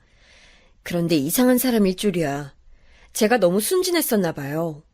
제가 성이 김씨인데 어느 날부터 문득 저한테 미스 김이라고 부르시길래 그때도 기분이 싸했었는데 괜히 상사한테 지적하는 모양새가 될까봐 그리고 사무실 분위기를 망치게 될까봐 차마 반박하지 못하고 그냥 네 하고 대답을 했습니다. 그런데 그 이후로 계속 저를 미스 김이라고 부르기 시작하셨던 거예요. 후회가 막심했네요. 그저 나이 많은 아저씨의 저급한 너스레 같은 것이었다면 제가 점차 불쾌해질 일은 없었을 것입니다. 하지만 애써 그런 부분들을 외면하고자 하는 저의 노력을 무색하게 만드는 그 상사의 언행은 더욱 짙어졌어요. 제가 처음 불쾌하다고 정확히 인식을 했던 것은 이런 상황이었습니다. 옆 부서 여자 대리님이 점심시간 끝나고 자리로 돌아오시던 길에 쓰러지셨거든요. 다들 난리였는데 알고 보니까 그분이 생리통 때문에 잠깐 쓰러지셨던 거였어요. 큰일이 아니라 생리통이 원인이어서 다행이라며 저희 부서 사람들이 작게 그런 대화를 했는데 그때 상사가 저한테 이런 말을 한 겁니다. 진통제 먹는 걸 깜빡해서 그렇게 됐다니 아유 그 참 무서운 일이네. 미스 김도 진통제 먹나? 네? 저도 가끔은 챙겨 먹는 편이긴 하는데요. 왜 물어보세요? 부끄러워 보일 수도 있지. 왜 그렇게 놀라? 아이, 내가 미스김을 얼마나 잘 챙겨주려고 하는데 그 서운하네. 미스김도 생리통 때문에 고생이라면 남자친구랑 얼른 상의해보는 게 좋지 않겠어? 남자친구랑 무슨 상의를요? 그보다 저 남자친구 생긴 지 얼마 안 됐는데 부장님이 이걸 알고 계시네요? 나한테 그렇게나 남자 생겼다는 티를 팍팍 내면서 방어막을 쳐대니까 내가 모를 수가 있나. 남자친구랑 아주 깨를 볶고 있으니까 좋아 죽겠나 본데. 그래, 미리 축하해. 미스김이 남자친구랑 결실도 맺고 생리통도 벗어나고 그러면 다 행복해지는 길이지. 그때 그 상사의 말을 들으면서 제 몸이 차갑게 식는 느낌이 들었어요. 그게 무슨 의미였겠어요. 임신을 하면 생리를 안 하니까 그런 것과 관련해서 돌려 말하는 것이었는데 듣는 입장에서는 불쾌하기 짝이 없는 발언이었습니다. 직장 생활에 적응을 좀 하고 나서 대학 동기의 주선을 통해 남자친구를 사귀게 됐어요. 솔직히 떨리거나 좋은 마음은 없었는데 상대 측에서 저한테 호감을 표해주니까 사귀게 되었던 것이고 저는 제가 의지할 사람을 만들면 좋을 것 같아서 연애를 하고 있었던 겁니다. 그 상사가 제 연애를 두고 이상하게 떠들어댈까봐 굳이 남자친구가 있다는 사실을 꺼내지 않았던 것인데 저를 관찰하면서 저한테 남자친구가 있다는 사실을 파악해낸 것도 모자라서 무례하게 짝이 없는 발언까지 한 상사를 보며 기가 막혔습니다. 가족끼리라도 삼가야 할 말이었다고 생각해요. 너무 기분이 나빴어요. 그런데 굳어진 저의 표정을 보면서 그 상사는 본인이 엄청 유쾌하고 말 센스가 넘치는 사람인 줄 착각에 빠진 채로 웃어대니까 정말 할 말이 없더라고요. 저를 향해서 미스김 삐진 거야? 삐졌나? 이런 식으로 웃으면서 말을 하는 상사 몰래 저는 주먹을 꽉 쥐어야만 했습니다. 하지만 대놓고 따질 용기는 없었어요. 머릿속으로 그린 통쾌한 언변을 막상 입 밖으로 떼려고 하면 그런 시도만으로도 저는 얼굴에 열이 올랐고 눈시울이 뜨거워졌습니다. 제가 그나마 이성을 잃지 않고 하고 싶은 말 하면서 따질 수 있는 상대는 가족밖에 없었어요. 가족 외의 사람들에게는 저는 학창시절에도 친구들이랑 다툴 때면 자꾸 눈물이 나오고 분한 감정이 속에서부터 머리 끝까지 차오르는 바람에 그걸 추스르느라 정신이 없던 애였어요. 저는 그래서 눈물 안 흘리고 자기가 하고 싶은 말 당당하게 남한테 하는 사람들을 신기하게 여겼습니다. 얼마나 힘든 과정을 거치고 새로 입사한 곳인데 이 좋은 조건의 직장을 잃고 싶지 않아서 저는 상사의 기분 나쁜 발언에도 그냥 입을 다무는 쪽을 택했습니다. 전 직장에서는 나이 많은 남자 상사랑 직접적으로 엮여볼 일이 없었기 때문에 모르겠다. 원래 나이 많은 남자 상사들은 저런 이상한 농담도 하고 그러는 건가? 대신에 저한테뿐만 아니라 다른 여자들한테도 그렇게 구는지 그 다음부터는 관찰해보기로 했어요. 그러다가 어떤 사실 한 가지를 알게 됐습니다. 그 상사가 접점이 있는 여자들 중에 나이가 어린 사람은 저뿐이라는 사실을요. 제 나이 바로 윗사람이 저보다 4살 연상이었는데 그분은 제가 입사하기 한 달 전에 결혼하신 분이었어요. 어리고 젊고 미혼인 여자는 저밖에 없었죠. 그 사실을 깨달은 순간 괜히 좋지 않은 예감이 저를 훑고 갔습니다. 계속 그 상사의 언행에 신경을 쓰게 되더라고요. 제가 업무적으로 질문할 게 있을 수밖에 없는 상황이 종종 왔는데요. 그럴 때마다 그 상사는 본인 자리에서 확인하고 대답을 해도 될 것을 굳이 일어나서 제 자리에 온 뒤 제 컴퓨터의 모니터를 함께 보면서 답변을 해줬습니다. 이 과정에서 본인의 얼굴을 제 얼굴 옆에다가 딱 붙였는데 진짜 기분이 더러웠어요. 몸이 닫고 있는 것도 싫었고요. 그런 게 자꾸 의식되니까 저는 점점 그 상사를 대할 때 표정을 굳히게 되었고 불필요한 대화를 일절하지 않게 됐습니다. 저의 말수가 계속 줄어들고 본인의 저급한 농담에도 제가 반응을 안 해주니까 그 상사가 불만을 품었습니다.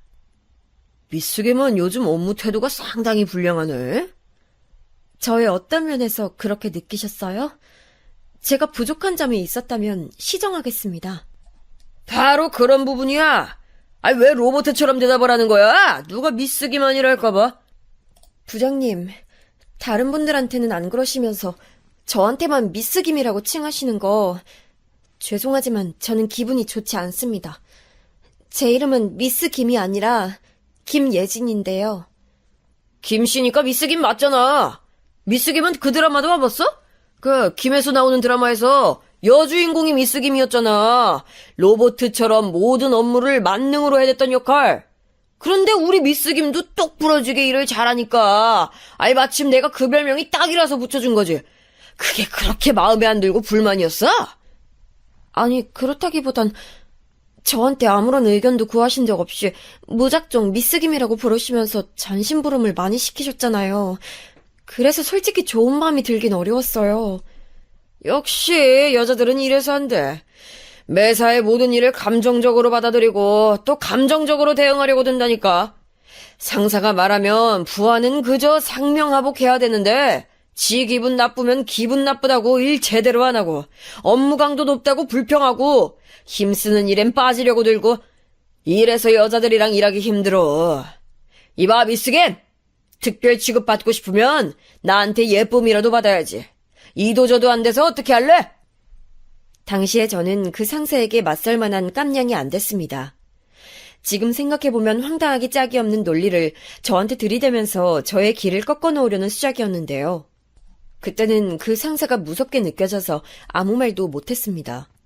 그런 저를 보면서 일부러 그 상사는 크게 한숨을 푹푹 내쉬었고, 그렇게 되면 저는 눈치를 살피면서 좌불안석인 가운데 일을 했었습니다. 우리 미스겜이 김혜수보다 외적인 건 좀 떨어지지만 여자는 나이 어린 게 최고니까 최종 점수는 미스겜이 더 높다고 할 수 있지. 이런 어이없는 소리를 듣고 있어야 하는 제 처지가 너무 처량했어요. 그리고 저보고 힘내라면서 제 자리 뒤로 와서는 저의 어깨를 그 상사가 주무를 때마다 저는 형용할 수 없는 수치심에 시달렸습니다. 제가 기분 나빠하는 티를 내면 그 상사는 혀를 끌끌 차면서 저한테 인간관계 점수가 꽝이라고 그랬고요. 처신을 그렇게 못해서야 앞으로 어떻게 사회생활을 할 수 있겠냐면서 잔소리도 자주 했습니다. 미스김은 이번 크리스마스 때 뭐 특별한 계획 있나? 역시 남자친구랑 만나서 데이트하겠지? 네? 웬만하면 그렇게 되지 않을까 싶어요. 크리스마스가 다음 주인데 나 선물 기대해도 되지? 선물이라니 어떤 걸 말씀이세요, 부장님? 이렇게 젊은 여자 부하 직원이 있는데 크리스마스 선물도 내가 못 받는다는 게 말이 돼? 야, 미스김 아직 갈 길 멀었어. 내가 이런 거 안 가르쳐줬으면 미스김은 어디 가서 센스 없는 여자로 소문날 일만 남았을 거야. 나한테 고마워해야 돼. 크리스마스 선물이요? 네, 무슨 말씀하시는지 이해했습니다. 또 재미없게 대답한다. 그런데 미스김, 그럴 때마다 오히려 귀여워 보이는 거 알아? 그게 제일 애교 부리는 행동처럼 보인다고 내가 얘기한 적 있었나? 그 상사가 능글맞게 말한다는 점이 저는 가장 싫었던 것 같아요.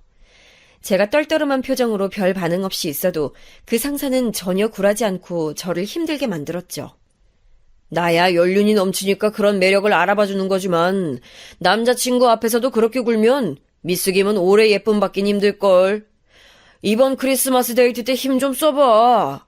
이제 나이도 꺾이는데 이번에 열심히 해서 남자친구 완전히 사로잡아야지.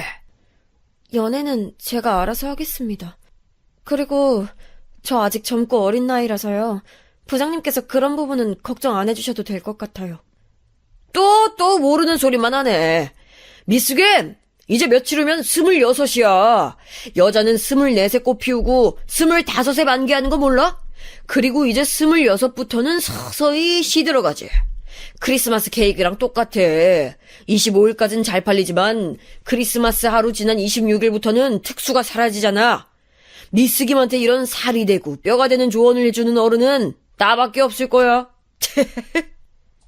그러면서 저한테 크리스마스에는 숙박업소 예약하기가 하늘의 별 따기인데 미리 해놨냐는 등 정말 저급한 질문들을 많이 했었어요. 듣고 있자니 너무 수치스러워서 흘러나오는 눈물을 꾹 참아야만 했죠. 울기까지 하면 더 비참해질 것 같았고 제가 울면 그 상사는 더 의기양양해질 것만 같았거든요. 제가 그때 남자친구한테 상사 문제로 힘들다고 하소연을 했었는데요. 이것 때문에 결국은 그 남자친구랑 헤어졌어요.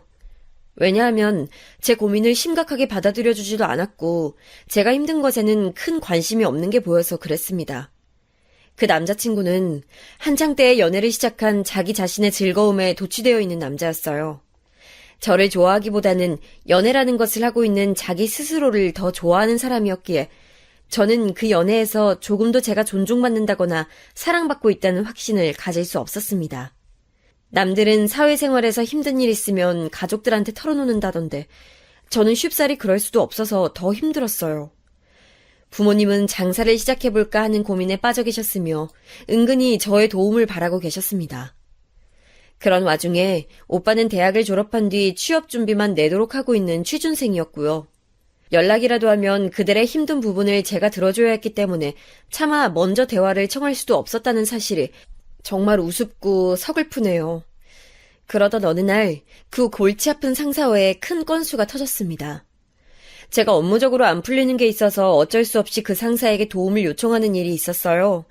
그런데 그것을 그 상사는 대체 어떻게 받아들인 것인지 아주 즐겁다는 기색으로 굳이 또 제 자리를 찾아왔습니다. 그러더니 바로 저한테 본인의 얼굴을 바짝 붙였어요. 컴퓨터 마우스를 잡고 있는 제 손 위에 본인의 손을 살포시 얹길래 놀라서 빼냈더니 저를 내려다보면서 음흉하게 웃었습니다. 마치 귀엽기는 이렇게 말하는 표정으로 저를 우습게 여기는 기색이었죠. 뒤에서 저를 마치 감싸하는 듯한 자세를 취하길래 온몸에 소름이 돋았습니다. 정신 멀쩡하고 저랑 사이좋은 사람이 그랬다 하더라도 의문스러웠을 자세였는데 그 상사가 그렇게 행동하니까 너무 싫었고 모멸감을 느꼈어요. 더럽다는 생각이 들어서 바로 그 상사를 쳐냈습니다. 미숙임은 향수도 따로 안 쓰는 것 같은데 늘 향기로워. 부장님 설명 다 들었고 혼자서 일 끝낼 수 있을 것 같습니다. 이렇게 톡톡 쏘는 말투도 앙칼진 매력이라니까.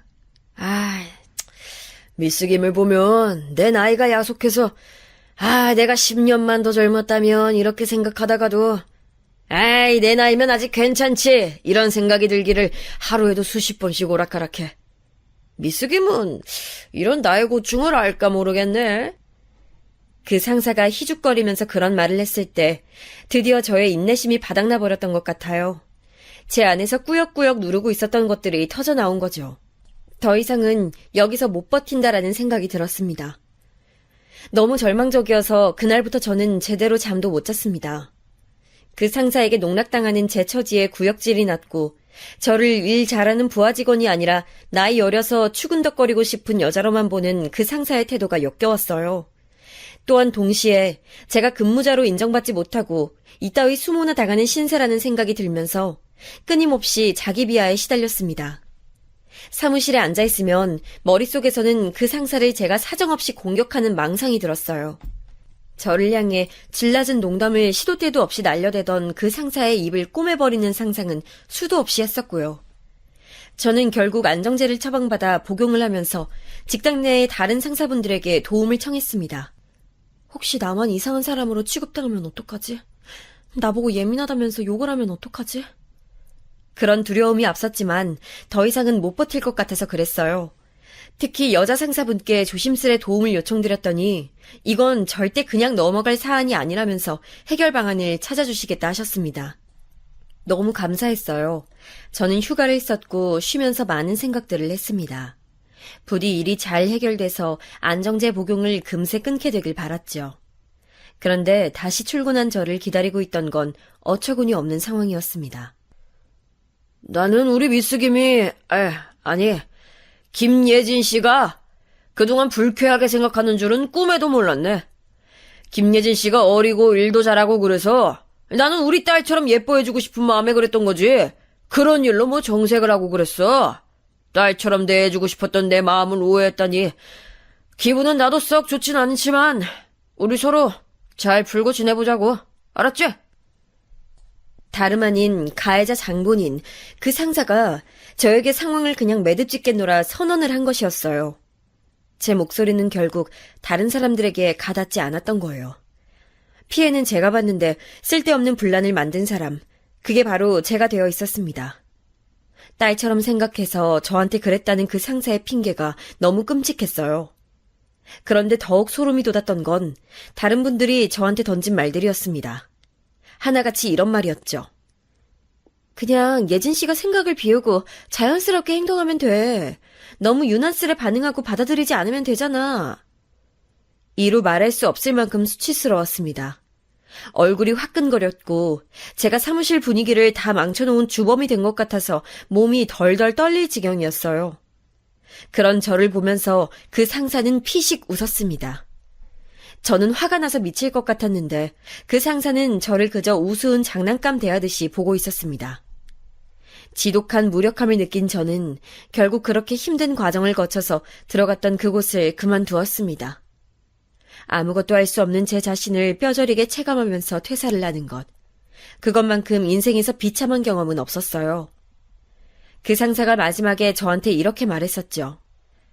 미스김, 인생 너무 피곤하게 살려고 하지 마. 젊은 아가씨가 왜 이렇게 딱딱한 자세로 살아? 여자는 원래 알아도 모르는 척 귀엽게 내숭을 떠는 맛이 있어야 인생이 편해. 내가 미스김이 우리 딸 같아서 이런 조언 해주는 거야. 내 맘 알지? 그 상사는 유부남이었고 처자식도 있었는데 정말이지 본인 딸뻘인 저한테 그렇게 행동했다는 게 이해하기 어려웠습니다.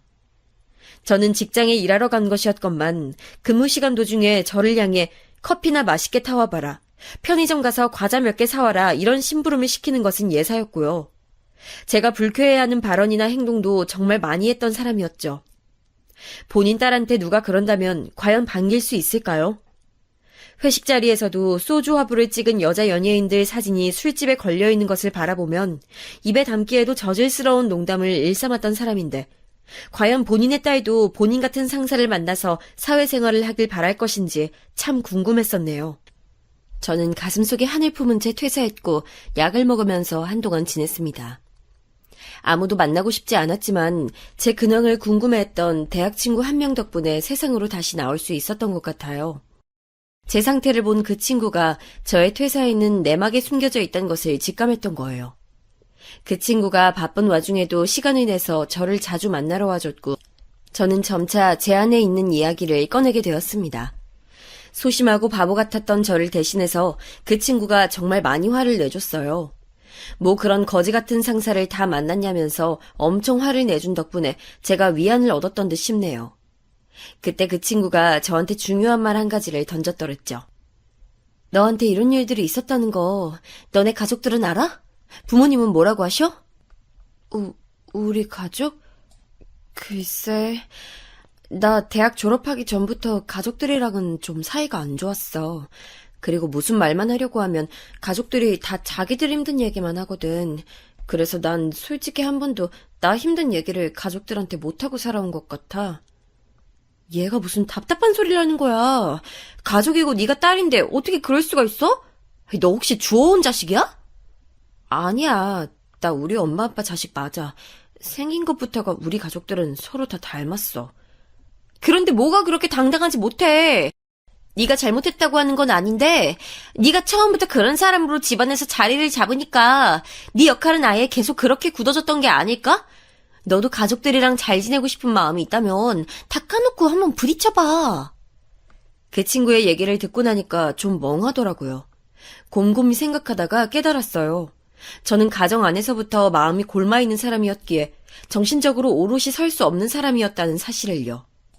가족 문제에 관한 저의 결핍은 저 스스로 나는 불완전한 사람이야 라고 말하는 주문과도 같았습니다. 용기를 내고 결심을 굳힌 저는 드디어 가족들한테 할 말 못한 말을 진짜로 다 해버렸어요. 다들 너무하다고 생각 안 해?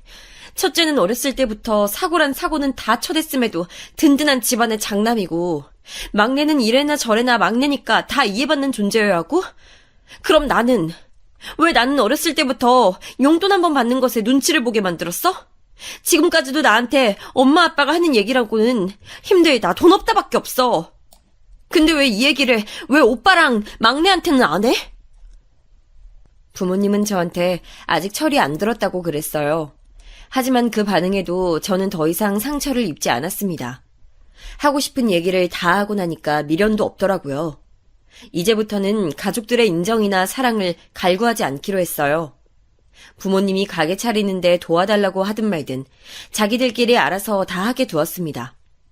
저는 애초에 멀리 서울에 살건만 늘 저한테 가족들이 우는 소리를 해댔던 그게 이상한 거였죠.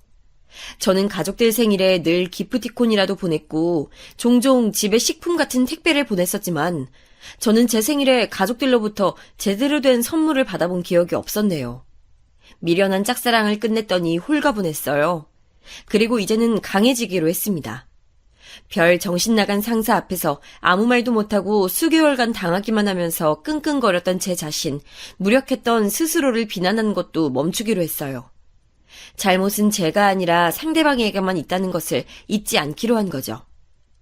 마음가짐을 달리하니까 늘 초조하고 불안하던 제 상태도 조금씩 달라지기 시작했습니다. 하루하루 나이를 먹어가는 것도 신경 쓰였던 저였건만 이제 그런 것 따위는 점차 상관없어지기 시작했어요. 바로 재취업이 안 됐던 것도 그냥 내려놓기로 했어요. 저 자신에게 휴식을 주었고 느긋한 자세를 배우기 시작했죠. 처음부터 그런 획기적인 변화가 통한 것은 아니었지만 시간이 가면서 저는 예전과는 다른 사람이 됐습니다. 사고방식 자체가 달라져 있었어요. 특히 저 혼자 해외여행을 다녀온 이후로 그랬었네요. 세상은 정말 넓고 살아가는 모습 또한 엄청나게 다양하다는 것을 제 두 눈으로 직접 보고 난 이후에는 인생을 바라보는 제 시각이 변하게 됐거든요. 그 후로 저는 제가 즐겁게 일을 하고 제가 발전할 수 있는 직장을 찾아다녔어요. 꽤 성공적으로 재취업할 수 있었고 예전보다 훨씬 당당해진 모습의 직장인으로 지냈습니다. 그러는 동안 가족들과의 관계도 회복되는 놀라운 일이 있었네요. 우리 집이 예전에 네 같은 착하고 잘난 딸이 있는 것을 복인 것을 우리가 그것에 감사할 줄을 모르고 오히려 니를 만만하게 대했었으니 예진아 진짜로 미안하다. 니한테 상처 주려고 그런 건 아니었고 그냥 우리가 그만큼 부족한 사람들이었다. 가족이란 이름 아래 모든 걸 이해받고 용서받을 수 있을 줄로만 알았다. 예진아, 네 회사 바쁜 거 마무리되면 주말에 집 한번 내려와라. 네 좋아하는 갈비찜 해줄라니까. 한때는 가족들이 너무 얄밉고 싫었던 게 사실이지만 저한테 단 한 번 손을 내밀어주는 것에도 제 마음이 풀리더라고요. 에휴, 가족이라 그런가 봐요. 오빠는 여전히 저랑 안 친했지만 여동생하고는 전보다 훨씬 가까워졌죠. 마음이 즐거워지니까 연애도 잘 풀렸어요. 짧게 몇 번 스쳐가듯 연애만 하다가 드디어 진지하게 감정을 나누는 상대가 등장했습니다. 나이는 저보다 1살 연상이었고 일하는 업계는 완전히 달랐지만 연봉은 엇비슷했어요. 남자친구는 가족들과 함께 사는 집에서 출퇴근을 했으나 저는 혼자 자취를 했기 때문에 가까워지고 난 이후에는 제 자취방에서 같이 데이트를 하는 경우가 잦아졌죠. 그러다가 남자친구로부터 저랑 결혼하고 싶다는 이야기를 듣게 됐어요. 매일같이 저랑 같은 집에서 잠을 자고 일어나서 하루를 시작한다면 좋을 것 같다는 담백한 말이었지만 그것만으로도 제 마음이 정말 설레더라고요. 심장이 막 간질거리는 이상한 기분이었어요. 솔직히 내가 이 남자를 뜨겁게 사랑하는지는 모르겠지만 결혼하면 무난하게 잘 살 수 있을 거란 생각은 드네. 제가 상대를 좋아하는 것보다 상대가 저를 더 좋아하는 관계는 인생에서 처음이었죠.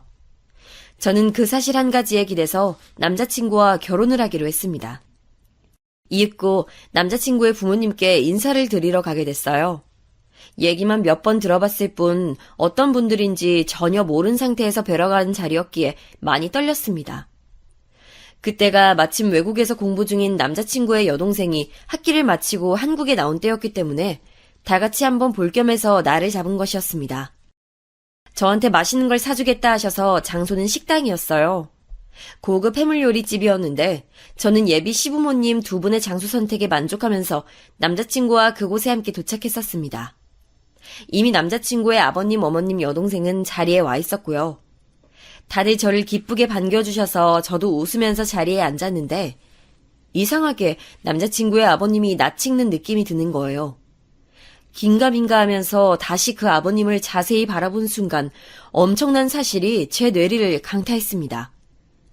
그러자마자 저는 흥분과 분노로 끓어오르는 제 자신부터 다스렸어요. 저는 더 이상 나약했던 과거의 제가 아니었죠. 상황과 판단을 마친 후에 아무렇지도 않게 먼저 입을 열었습니다. 혹시 부장님? 저 모르시겠어요? 저 예전에 부장님 밑에서 잠깐 일했었는데요. 그래요? 웬 이런 우연이 있나? 그럼 언제 내 밑에서 일을... 놀라시던 아버님이 저를 빤히 보시다가 말끝을 흐리셨죠. 저한테 저질러던 행적이 있는데 저를 쉽게 잊기란 쉽지 않으셨을 테니까요. 저를 알아보신 아버님은 안색이 금세 어두워졌습니다. 남자친구가 어리둥절하면서 자초지종을 물었고 저는 비릿한 미소를 지으며 아버님, 아니 그 상사를 쳐다본 채로 말을 이었습니다. 오빠, 내가 얘기했던 적 있던가? 나 예전에 성희롱 일삼는 상사 만나서 정신병까지 오는 바람에 퇴사했었다고. 아, 네가 말했었지. 그거 완전 갱생 불가능한 구제불능 상사였잖아. 그런데 그 얘기는 지금 왜... 설마... 무심코 제 말을 받았던 남자친구가 소스라치게 놀라면서 자기 부친을 쳐다봤죠. 그 상사는 입술을 파르르 떨면서 저에게 가짜는 말을 늘어놓으려고 했습니다. 옛날 일까지는 내가 기억을 잘 못하는데, 옛날에 무슨 오해가 있었나 봐요. 이제 거의 7년 정도 됐죠? 기억 못하실 만큼 옛날 일은 아닌 것 같은데요. 진짜 저 모르시겠어요? 저 미스 김이에요. 드라마 직장의 신에서 김혜수가 미스 김으로 나왔어서 저한테 미스 김이라 부르는 거라고 하셨잖아요. 비록 제가 김혜수보다 외모가 딸린다고 하셨지만 제가 차분하게 은은한 미소까지 지으면서 말을 하자 그 상사는 입을 다물어 버렸습니다. 제 기세가 심상치 않다는 것을 바로 알아챘던 것이죠. 상황 파악이 됐는지 남자친구의 어머님께서는 사색이 된 표정으로 저를 보고 계셨어요. 이 사람이 예전에 아가씨한테 몹쓸게 굴었다고요? 그게 정말이에요? 네, 그럼요. 정말이죠. 저한테 부당한 지시를 하신 것은 기본이었고요. 쓸데없는 신체 접촉을 하신 건 특기였죠. 저 그런데 동생분은 나이가 어떻게 되세요?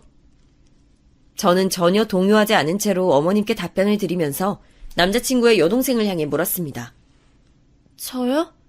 저 26인데 갑자기 왜 물어보세요? 세상에, 26이라고요? 큰일 났네요. 부장님께서는 여자 나이 26이면 이미 시든꽃이라고 보시는데 크리스마스 케이크가 25일이 지나면 잘 안 팔리는 원리와 같다고 저에게 가르침을 주셨던 기억이 나네요. 뭐라고요? 시든꽃 안 팔리는 케이크요? 그런데 저처럼 30줄 나이에 들어선 며느리를 받아주시려고 한 걸로 봐선 예전보다 기준이 많이 완화됐나 봐요. 제 말이 끝나기가 무섭게 그 여동생이 어처구니가 없단 표정으로 자기 부친을 쳐다봤죠. 그 상사는 본인의 처자식들이 뿜어내는 매서운 기운에 주춤하더니 이내 저를 향해 소리를 질렀습니다. 이 아가씨가 겁도 없이 무슨 짓이야? 내가 옛날에 그랬다는 증거, 어디 증거라도 있어요? 어디 죄 없는 사람을? 부장님, 저한테 업무 외적으로 연락 많이 하셨었잖아요. 메일도 많이 보내셨고 문자도 많이 보내셨었고요. 제가 그걸 가지고 있을까요? 없을까요? 저는 그 상사가 윽박지르는 것에도 눈 하나 깜짝 안 하고 받아쳤습니다. 제가 부리는 배짱 앞에서 그 상사는 금세 수그러들었죠. 저를 보는 그 눈빛이 겁에 질려 있더라고요.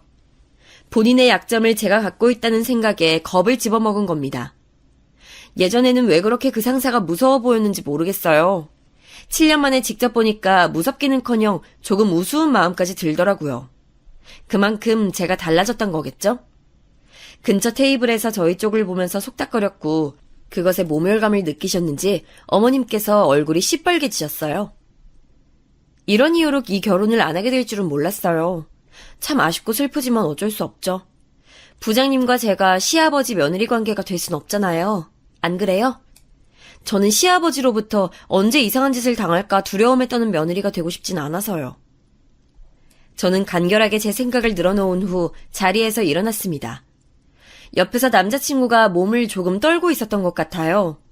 그 상사는 고개를 푹 숙인 채로 저를 쳐다보지 않았어요. 저는 어머님과 여동생 쪽을 향해 꾸벅 목례를 한 뒤 자리를 벗어났습니다. 남자친구가 저를 따라오려고 했지만 완강하게 저는 거절했어요. 지금은 어떤 이야기도 나누고 싶지 않다고 했죠. 아버지, 설마 아버지가 예진이를 힘들게 했던 그 미친 변태 상사였을 줄은 상상도 못했습니다. 이게 뭐냐고요? 남자친구가 따지는 소리가 식당을 빠져나오는 제 귀에 들렸었네요. 그 여동생도 뭐라 앞에서 거들고 있었고요. 저는 택시를 잡아타고 가는 길에 방금 제가 겪은 일을 그제서야 짚어봤어요. 그 상사가 설마 남자친구의 아버지였다니. 그리고 이런 식으로 재회를 하게 되다니 너무 얼떨떨했고 채 가시지 않은 흥분으로 몸이 떨리고 있었습니다. 과연 잘한 처신인가 싶기도 했지만 갑작스러웠던 그 상황에서 나름 최선의 반응을 제가 보인 거라고 저 스스로를 다독였어요. 남자친구랑은 그 후로 헤어졌어요. 제가 이별을 통보했죠. 남자친구가 많이 울었습니다. 차마 자기가 너무 미안해서 저를 붙잡지도 못하겠다면서 엉엉 울었습니다. 제가 남자친구랑 연애하면서 그 상사 얘기를 다 털어놨었거든요. 그래서 남자친구는 그 상사의 추악함을 너무나도 잘 알고 있었는데 그게 자기 부친이었으니 충격이 극심했나 봐요.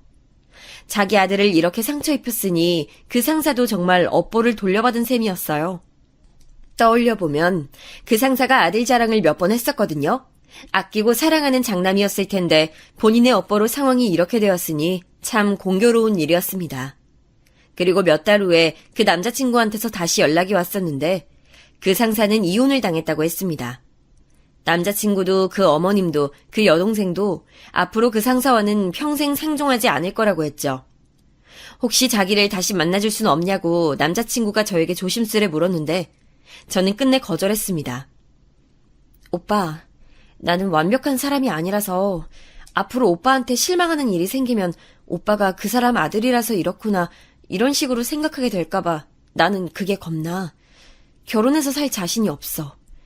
나에게 가장 큰 고통을 안겨줬던 사람의 아들하고 결혼하는 건 나 같은 사람한텐 정말 무리야.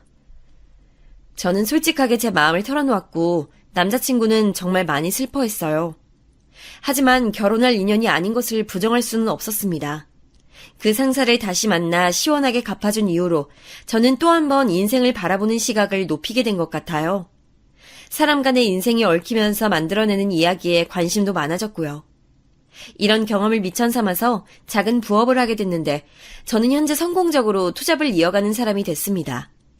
돈도 남부럽지 않게 벌고 있으며 무엇보다 제 주변에 사람이 정말 많아졌어요. 인간관계에서 오는 즐거움을 한껏 느끼면서 살아가는 중입니다.